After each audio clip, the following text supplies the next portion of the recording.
Estás escuchando Pivot ES, experiencia puesta en acción, el único podcast en Puerto Rico que propulsa el éxito de organizaciones sin fines de lucro y empresas sociales.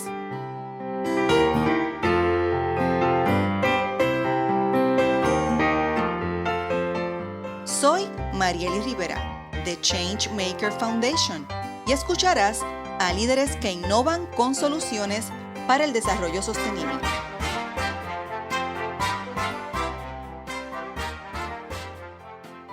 Nuestro episodio de hoy, creando círculos de mujeres donantes. Y hoy dialogamos con Andrés Thompson, coordinador de la entidad Ellas, organización sin fines de lucro que tiene como misión crear un movimiento filantrópico de mujeres de todas las edades y condición económica. Es investigador, profesor, escritor y exdirector de programas filantrópicos en Estados Unidos y Brasil.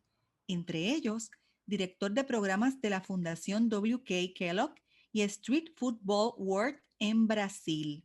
También ha sido consultor de proyectos filantrópicos de gran relevancia.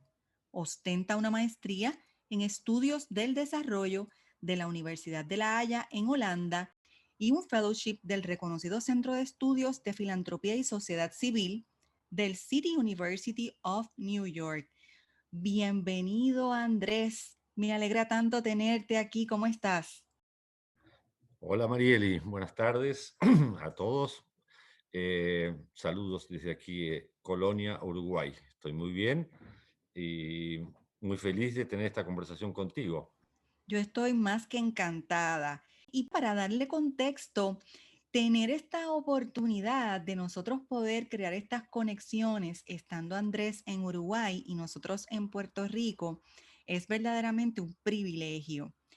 Así que estoy súper agradecida de que aceptes ser parte de la red de líderes de Pivot ES y estoy segura que vamos a tener una conversación muy amena y muy interesante sobre un tema muy importante, especialmente en estos momentos históricos.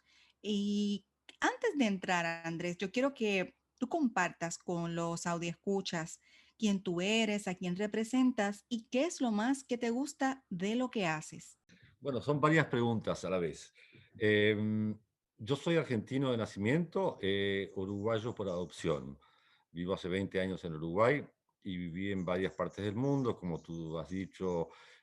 Viví en Holanda, estudié en Holanda, estuve en Estados Unidos, trabajé muchísimos años en Brasil y estoy dedicado, te diría, a promover la filantropía en América Latina desde hace unos 30 años aproximadamente, desde muy diferentes lugares.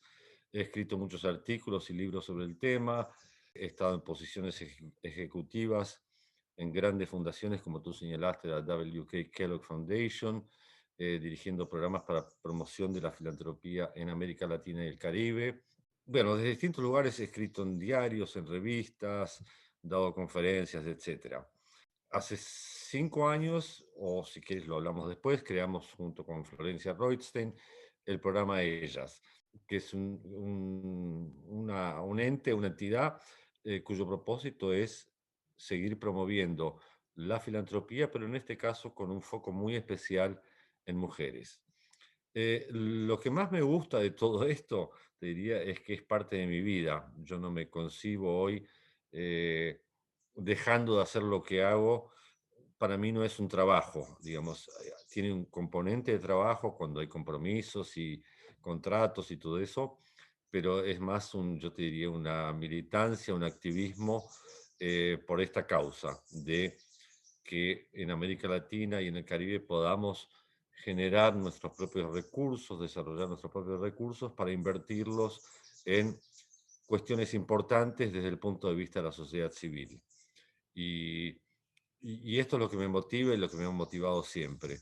He tenido militancia política, como te decía, he actuado eh, como funcionario en organizaciones grandes, más pequeñas, etcétera, pero siempre he tenido una motivación, un hilo de conducta estructural, diría, que es mi motivación para mover esta cuestión de los ciudadanos ayudando a los ciudadanos, ¿no? Y eso es genial. A mí me parece espectacular que se esté dando esta conversación y nosotros conectamos durante este año 2020. Yo tuve el honor de participar del grupo de estudios que colideraste sobre derechos, mujeres y filantropía en América Latina. Y fueron unas maravillosas 8 semanas que precisamente gracias a la entidad Ellas, de la que vamos a hablar ahorita en un poco más detalle, adquirí un conocimiento muy importante y revelador.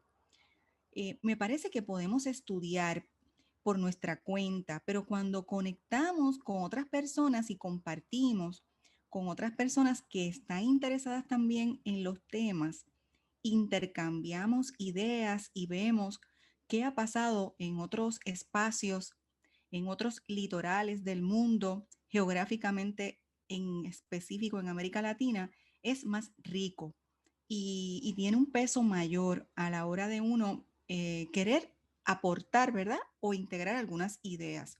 Así que de ese conocimiento quiero destacar y dialogar un poco hoy sobre este tema tan importante de la creación de los círculos de mujeres donantes. Y nada, vamos a comenzar por explicar a nuestros audioescuchas en qué consiste el liderazgo de las mujeres en la movilización de recursos, en este caso económicos. Bien, Marieli, el gusto ha sido nuestro también de tenerte como participante de ese curso porque tus contribuciones han sido muy importantes. Y quiero rescatar algo que tú decías, que una cosa es estudiar individualmente y otra cuestión es estar en un colectivo, en un grupo que avanza juntos, ¿no? Y ese es uno de los ejes importantes de lo que estamos haciendo desde Ellas, que es democratizar la filantropía. La filantropía en América Latina y en Estados Unidos, y supongo que en Puerto Rico también, siempre en términos generales ha sido vista como una acción elitista, ¿no? O realizada por las élites que tienen dinero. ¿M? Eh, Hombres ricos, blancos, que crean sus fundaciones, que han sido empresarios y que devuelven algo a la sociedad donando. Eh, Ese es un modelo que sigue existiendo hoy, es un modelo de desarrollo de la filantropía muy fuerte, desde los grandes millonarios, Bill Gates, Jeff Bezos, etcétera. En tiempos pasados fueron Carnegie, fueron Kellogg, fueron Ford, etcétera. Y la filantropía ha sido asociada a esto, ¿no? A tener mucho dinero y donarlo. Nosotros, nuestro punto de partida ha sido la democratización de la filantropía y el poder de la filantropía colectiva, de la filantropía en grupo. Y cuando hablamos de democratización, pensamos y decimos cualquier persona de cualquier condición social tiene capacidad de donar para el bien público y de participar cívicamente en acciones de bien público. Ese es nuestro concepto. La filantropía no es una cuestión de élites, sino que es una cuestión de la sociedad civil. ¿M? Y en esta cuestión de que es una cuestión, un problema y un desafío de la sociedad civil, la filantropía, al ponernos a estudiar, a mirar en la región, no solo en la región latinoamericana, te diría que es un fenómeno también en otras partes del mundo, constatábamos que la participación principal en la filantropía es de mujeres. Si tú miras al panorama de las non-profits en Estados Unidos, en América Latina y en América Latina más en particular, tú ves que quienes actúan, quienes son las activistas, quienes son las funcionarias, son en su gran mayoría mujeres, pero quienes están en los consejos directivos y quienes mandan son hombres. ¿M? Entonces, fue a partir de esta constatación del papel de las mujeres, no solo en el presente, sino que también históricamente, han sido las mujeres las que, con otros nombres, crearon organizaciones de caridad, organizaciones de beneficencia, etcétera, 2 siglos atrás o 3 siglos atrás. Y si vamos más atrás aún, uno ve que en nuestra región, tanto las comunidades indígenas como las comunidades de afrodescendientes que se libertaban de su esclavitud después de la conquista de América, también desarrollaban formas que hoy pueden ser perfectamente vistas como filantropía y en las que las mujeres cumplían un papel principal. Entonces, nuestra intención ha sido de potenciar en la medida de lo posible y nuestras capacidades ese papel de las mujeres en la filantropía. Y eso es estupendo escuchar esta discusión porque si supieras que admiro tanto, ¿verdad? Que hayas podido estar en otras instancias, en otros países, en otras experiencias de trabajo, en organizaciones grandes, en las famosas grantees, como nosotros decimos, que son los otorgadores de fondos, ¿verdad? Fundaciones. Y como tú dices, esa mirada que han podido ir afinando y han podido ir levantando en información, en investigación, que les constata este panorama que tenemos ahora, esta realidad, que es una realidad de hace tiempo, como tú muy bien comentas, pero que en este tiempo, ¿verdad? Le tenemos que dar la, como yo digo, la vuelta a la discusión, porque se están dando otros escenarios interesantes, especialmente en el posicionamiento del género, en este caso de las mujeres.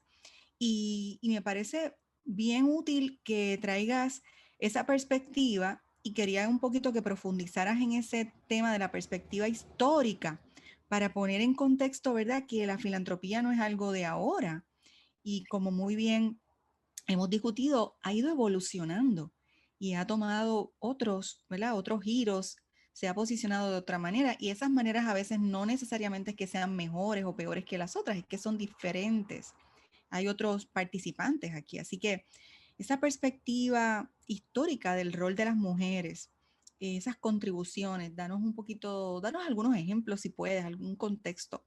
Sí, mira, para no hacerlo muy extenso, quizás dar una conferencia mucho más larga, pero quisiera marcarte dos situaciones del pasado y una del pasado y una del presente.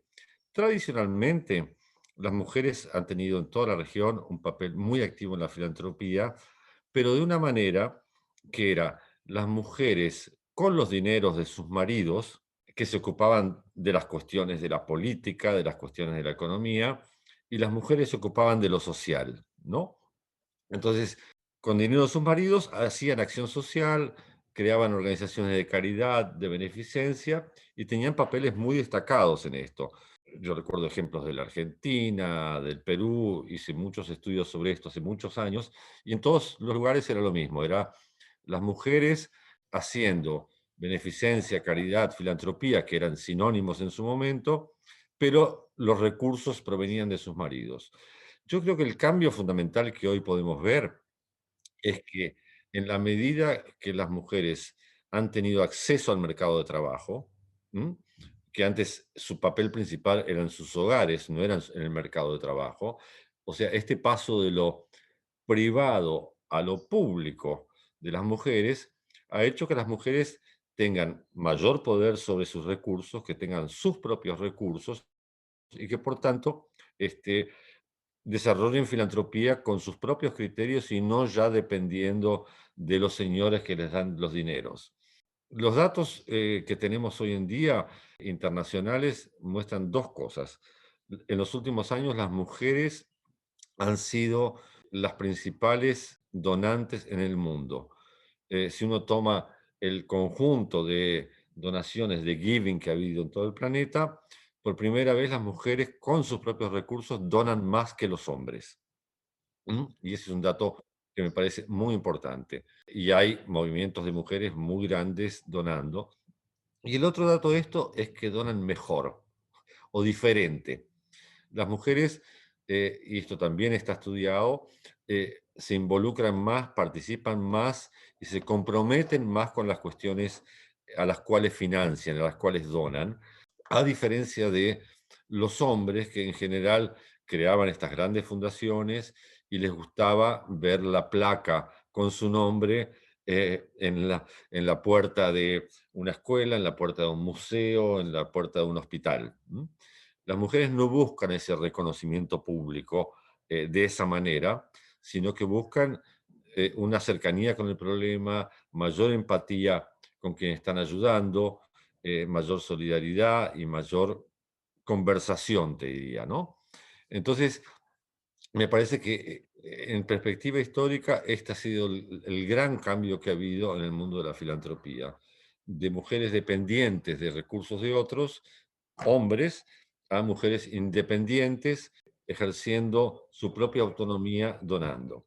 Y aquí es que entran, y ahora podemos hablar de esto, de los círculos de mujeres, que los círculos de mujeres comienzan, no tienen una larga historia, tienen una larga historia informal, te diría, pero formalizados y estudiados y entendidos y han recibido ya nombre y apellido, círculos de mujeres donantes, es, como te decía hace unos minutos, una manera de ejercer una filantropía colectiva y no individual.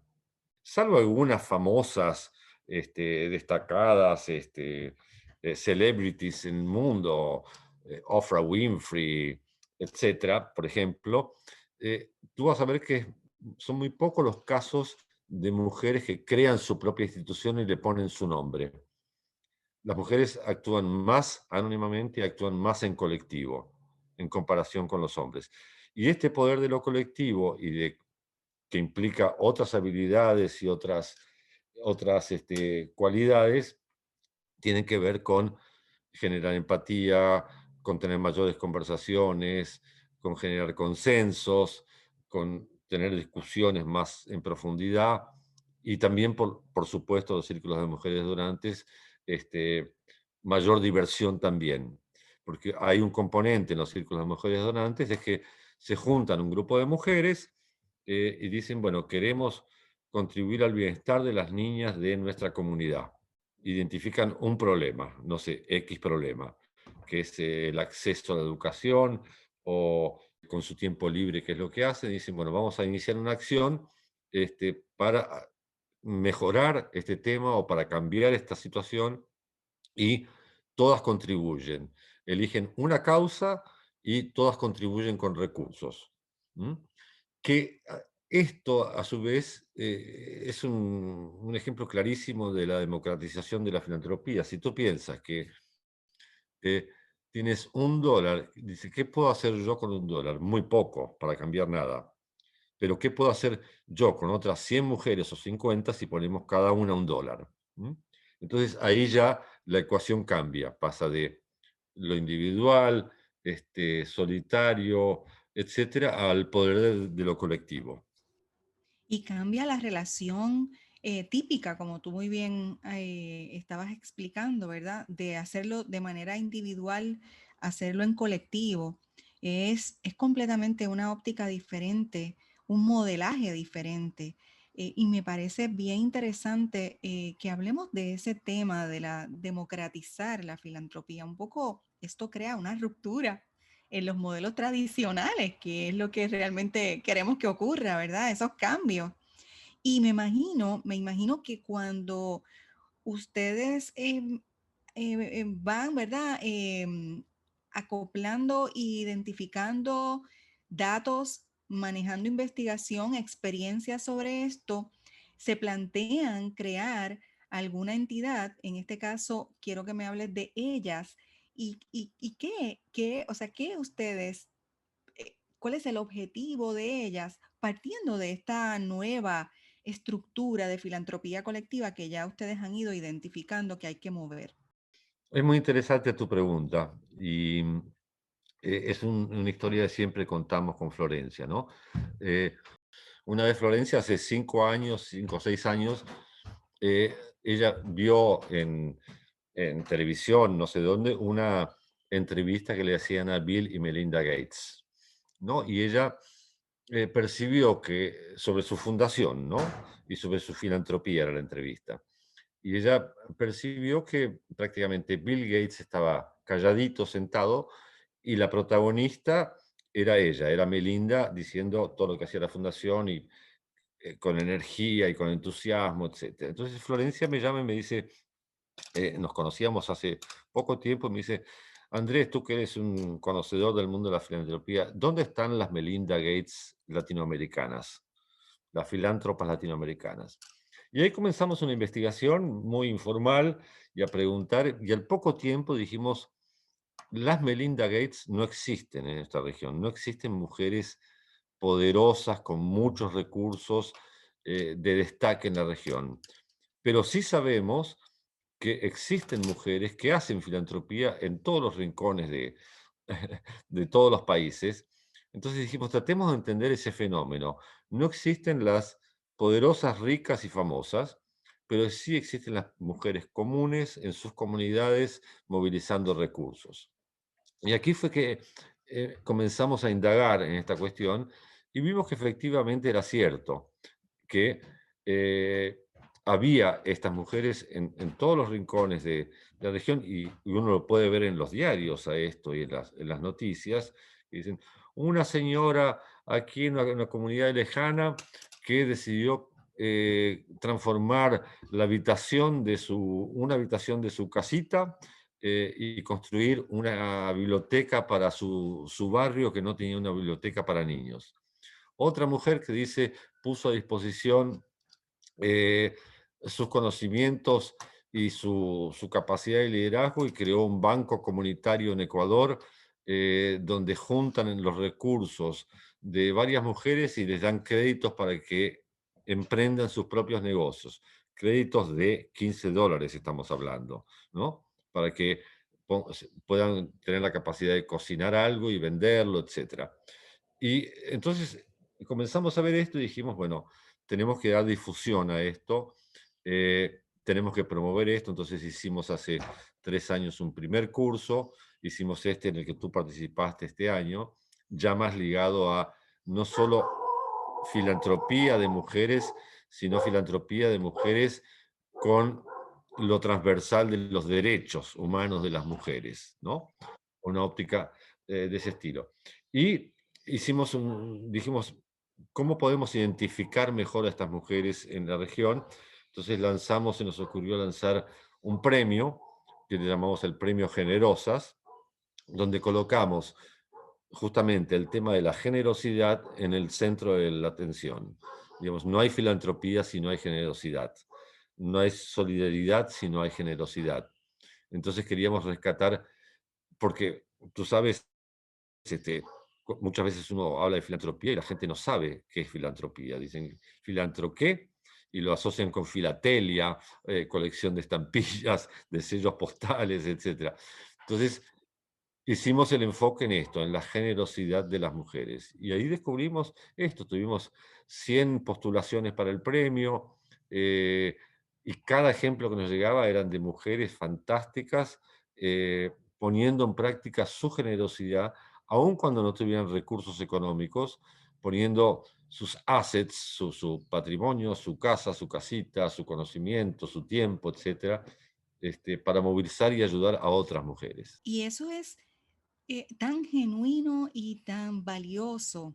Cuando yo he tenido la oportunidad de ver los trabajos que están colocados en la página de ellas, más adelante vamos a dar la dirección del website, la página web de ellas, porque me encantaría que otras personas puedan verla, ¿verdad? Y apoderarse de la información. A mí me pareció tan valioso, tan genuino, tan profundo. Y inmediatamente pensé, wow, yo quiero conocer más de este proyecto. Ahí es que tengo esta gran oportunidad de ser seleccionada para estar con ustedes esas 8 semanas y ahí se profundiza todavía más. Y es una oportunidad única y una oportunidad que te permite también conocer otras perspectivas de mujeres latinoamericanas. En este caso, trabajar temas de círculo de mujeres es tan importante porque rompimos como con los mitos, que era de lo que íbamos a hablar ahora, ¿verdad? Que existen unos mitos y tú lo has dicho desde el principio cuando has compartido ya que estamos tradicionalmente acostumbrados a hombres blancos, ricos, que colocan dinero, las mujeres básicamente administran o ponen en curso esos dineros, pero eso ha cambiado y ya no necesariamente hay que etiquetar que esa es la filantropía. Por eso es que ahora hay una nueva visión de una filantropía colectiva que se puede adaptar a la creación de círculos de mujeres, tengas tú mucho, poco, regular, es una perspectiva completamente diferente y nos lleva a eso, a romper con esos mitos. ¿Qué otros mitos ustedes habían encontrado en este proceso? Mira, una es el mito de que la filantropía es una cuestión de elites, como tú lo has dicho, elites masculinas. Ese es un mito. Eh, el otro mito que creo que es importante, existente, es que la filantropía no sirve, que es simplemente poner parches a situaciones y que no ayuda a modificar la balanza de las inequidades sociales. Y lo que sí estamos viendo es que la filantropía tiene un enorme poder para cambiar cosas. No te diría que a nivel de escala, a nivel masivo, porque para eso se precisan muchos recursos, pero sí tiene la capacidad la filantropía y la filantropía de mujeres de abogar y luchar y poner sobre el escenario y darle visibilidad a cuáles son los temas que están por debajo del tapete, por debajo de la mesa que afectan a las mujeres. Así si tú miras al movimiento de mujeres en la región y cómo la filantropía de mujeres ha ayudado a esto, temas como la violencia contra las mujeres, los femicidios, los temas de salud sexual y reproductiva, temas del acceso y la desigualdad en el mercado de trabajo, ha sido la filantropía de mujeres la que ha puesto sobre el tapete estos temas, que eran temas de los que no se hablaba hace una década o 2 décadas, si bien obviamente ha habido excepciones, ¿no? Eh, entonces, el mito este de que no se puede hacer nada, salvo a través de la política, es otro de los mitos que eh, creemos que la filantropía de mujeres y los círculos de mujeres, por ejemplo, pueden derrumbar, ¿no es cierto? Cierto. Y es genial que lo traigamos en un contexto donde hay jóvenes que están interesadas en ser parte de la filantropía, en ser filántropas. Y tenían ese mito, ¿verdad? Que fuimos derrumbándolo en la discusión cuando lo llevábamos. Y ahorita hablábamos de Florencia. Florencia es cofundadora de ellas, es pieza angular. Estaremos hablando con ella en otro episodio y derrumbábamos esas visiones que nosotras como participantes teníamos de, mira, es que tú te ves como filántropa o no te ves. ¿Por qué? Y me parece que logramos abrir una puerta y establecer un panorama, ¿verdad?, de discusión y de entendimiento diferente que activó y movilizó nuestras propias iniciativas hacia, oye, son valiosas y sí, yo también soy filántropa. Esto no es, tiene que ver que yo tengo más dinero o menos dinero. Hay otras variables que entran, ¿verdad? Otros asuntos que se suman para darle fuerza a lo que es el ejercicio de la filantropía. Y me parece que llegar también, Andrés, a nosotras entender cómo crear un fondo y cómo colocar plata, dinero, como lo hemos hablado, y que sea un ejercicio, ¿verdad? De que vamos a discutir por qué vamos a hacer esto y de establecer cuáles son los temas o las áreas de interés que nos interesa para transversalmente trabajar esto desde la perspectiva de los derechos humanos y de los derechos de las mujeres. Y eso es totalmente disruptivo. Así que un poco en esa experiencia, ¿cómo tú has visto que se crean esos fondos económicos de mujeres, reuniones sencillas, conversatorios, llamadas? ¿Cómo se da en la práctica? Sí, aún la experiencia latinoamericana, aún no contamos con una enorme cantidad de círculos como para decir estas son las tendencias. Nosotros hemos experimentado en la Argentina y en Uruguay de crear esto y una de las cuestiones, siempre es necesario un liderazgo, alguien que dé el primer paso y que convoque, ¿no es cierto? Eh, y este liderazgo siempre o en general lo vemos que viene de alguien que está comprometido con su comunidad, que tiene una sensibilidad social, que tiene preocupaciones por cambiar algo de su entorno, de lo que le rodea, y que dice, bueno, yo sola no puedo hacerlo. Entonces convoca a otras, ¿no? Convoca a otras. Hay círculos de mujeres donantes, hay círculos mixtos, hay de todo tipo en los Estados Unidos, por ejemplo, y en otros lugares de Europa Occidental, pero lo que notamos es que cuando son grupos de mujeres y que hay alguien que toma el liderazgo y dice, bueno, comencemos a hablar de este tema, yo creo que se expone la diversidad de puntos de vistas, es el enorme valor que tienen estos círculos, aunque es trabajoso llegar a consensos y llegar a acuerdos, pero es lo valioso que tiene, porque uno dice, yo lo miro desde esta posición, yo lo miro desde esta otra, desde mi experiencia, etcétera. Incluso los recursos económicos que pueden sumar, uno dice, bueno, yo puedo aportar 10 pesos o 10 reales o 10 dólares, y otro dice, bueno, yo puedo aportar 30, no importa, pero estamos en paridad de condiciones, estamos todos contribuyendo, ¿no?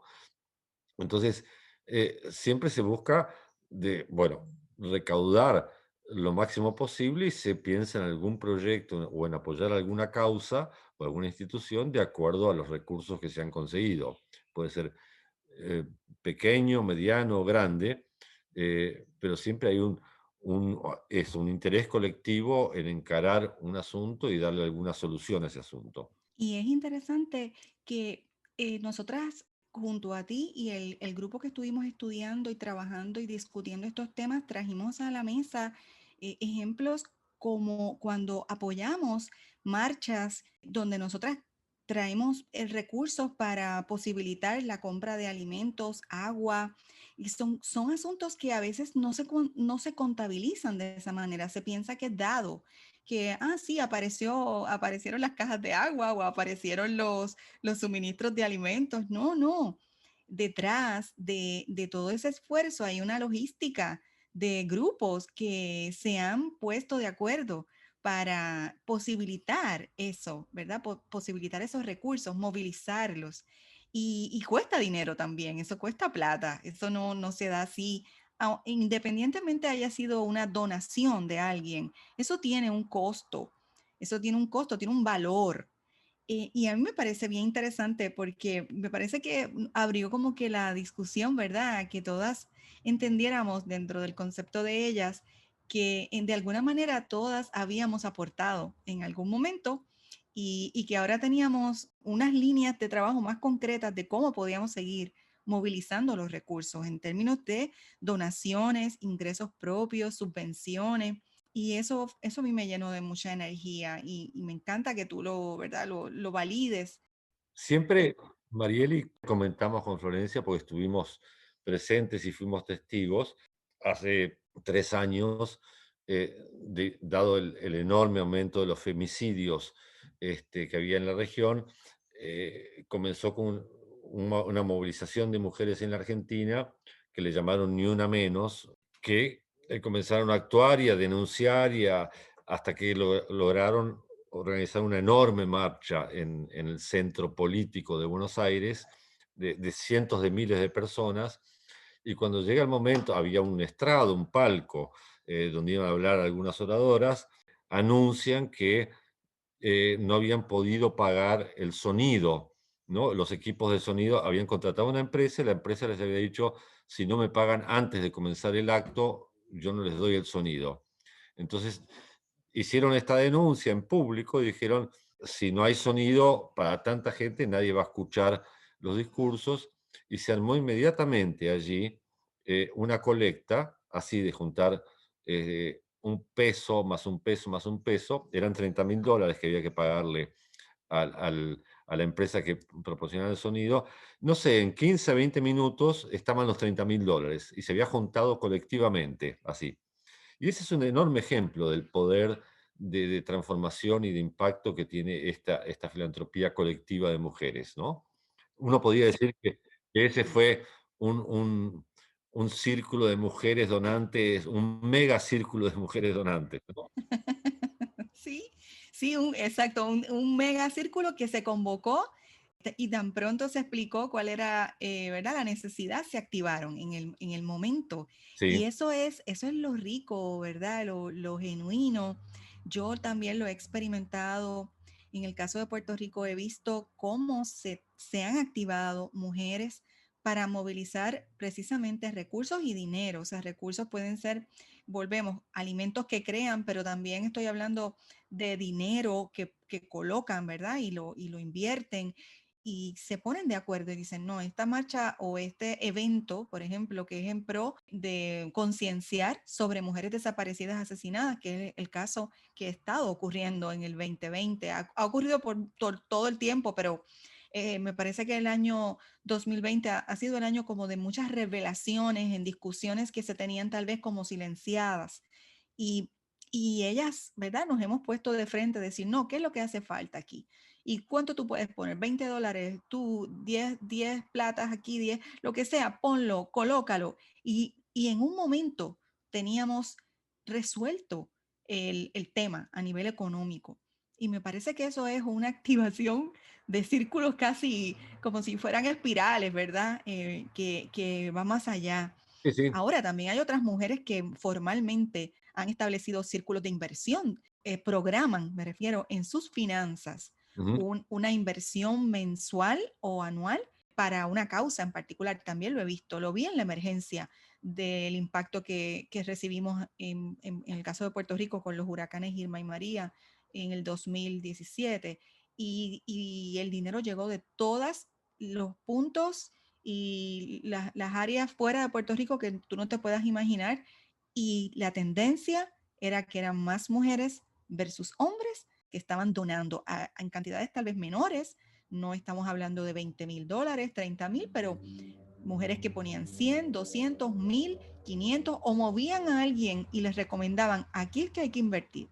Entonces, eso es bien valioso, ¿verdad? Que eso es lo que verdaderamente alimenta, le da energía a los círculos de mujeres donantes y hacen que otros también, que sean hombres, me refiero, puedan entonces ver otras perspectivas de cómo donar y cómo invertir. De esto podemos seguir, imagínate, un mundo hablando y tenemos el 2021, yo fascinada.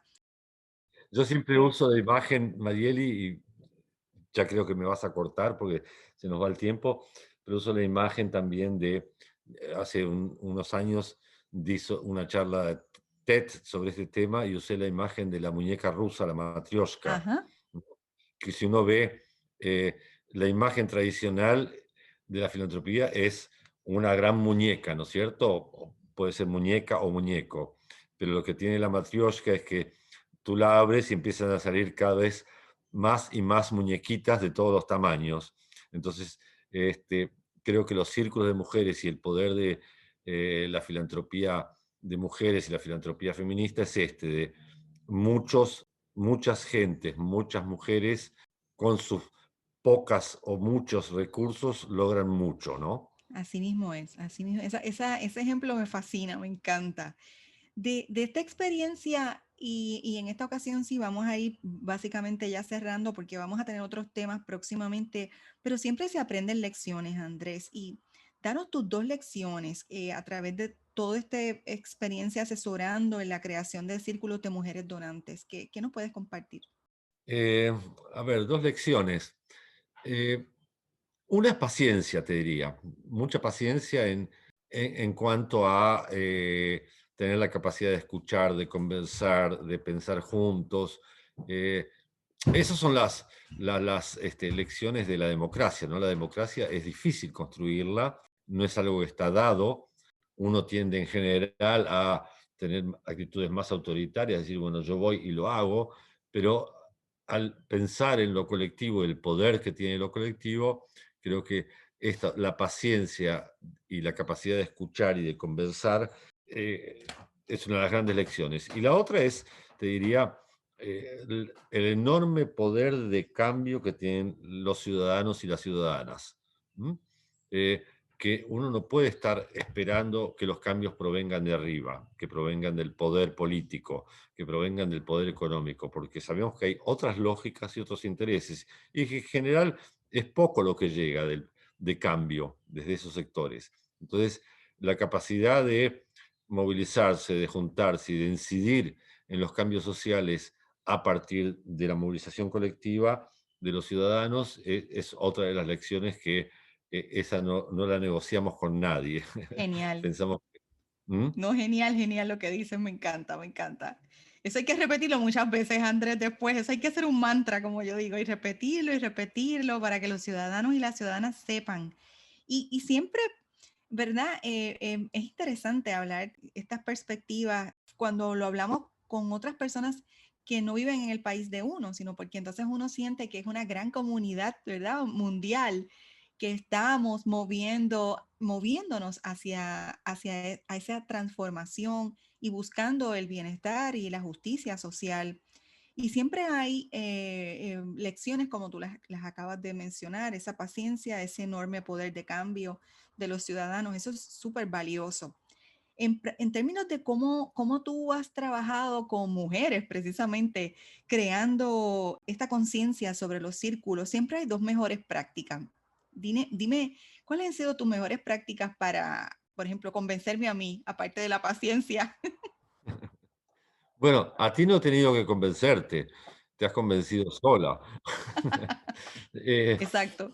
no, 2 mejores prácticas, yo creo que es esto, es la transparencia, la honestidad con que uno hace las cosas, ¿no?